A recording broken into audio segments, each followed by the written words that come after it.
Good afternoon, everyone. Now, the information about the events that happened in the region of ATO.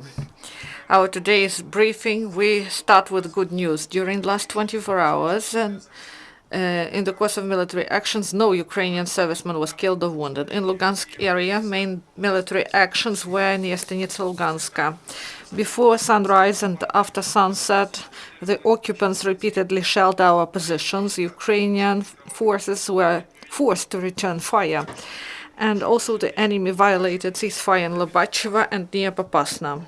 And in Troitska, there was one mortar shelling delivered by Russian occupation forces. On the whole, the enemy launched 12 mines at our positions. During the last 24 hours in the Lugansk area, there were 10 enemy shelling, one with the use of heavy weapons. Donetsk area, there the day started with heavy shelling in the Nevelsky, and the fire was delivered intensively. On the whole, the enemy launched one shell per minute. In Lugansk, Mayorsk and Avdiivka, there was firing between ATO forces and the enemy. Mostly it happened in the evening between 8 and 11. And in Lugansk and Avdiivka, the enemy used mortars, launching at our positions more than 100 mines.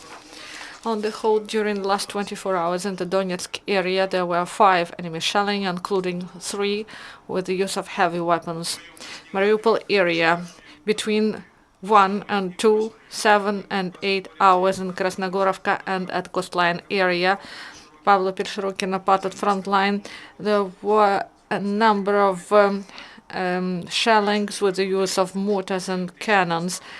During the rest of the day, the enemy violated ceasefire in Starognatovka and at coastline area without the use of heavy weapons. The main flash spots are Pavlopil and Tarlakivka. On the whole, during the last 24 hours in the Mariupol area, there were 25 enemy shelling, including 8 with the use of heavy weapons. Yesterday in the ATO region, 2 flights of enemy air drones were recorded. And one more militant used SBU program that is called They Wait For You Back Home. This is the resident of Dobrapilla. In 2015, the militants forced him to join one of the militant groups and took away his documents and sent him to repair battalion.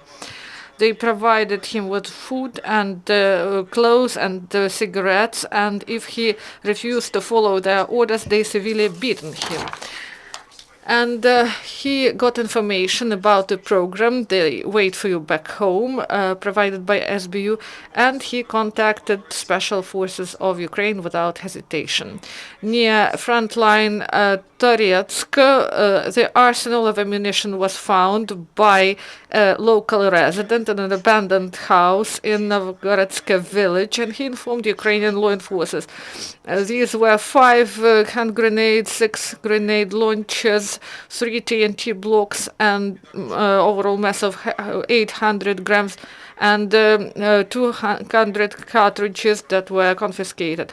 So through Marinka checkpoint, an automobile went through and it was detained, and there were the border guards of Kramatorsk unit, they got cold arms, 5 hunting rifles, and a bag with 390 cartridges. In Zhytomyr, they had some training of paratroopers. They rehearsed the defense actions, counteraction, and also they hold positions of imaginary enemy, and then they successfully repelled advance of imaginary enemy, supported first by artillery, and when they advanced, they were supported by the aviation units of land troops. Also, during last week, there was some training of Ismail border guards, and they were trained in Shiroký Lan, all military firing ground in Mykolaiv, and they were trained and they have firing exercises with the use of small arms and also with the use of mortars, anti-aircraft weaponry, anti-tank grenade launchers, and also they rehearsed the actions concerning tactical medicine, and also they were trained how to provide first aid and how to evacuate wounded. And in Odessa, they had some firing competition with the use of Kalashnikov gun, and the 80 students of military academy were competing in groups and individually, and in firing with from different positions. The Ministry of Defense of Ukraine awarded 10 Ukrainian volunteers. They got medals for saved lives. Thank you.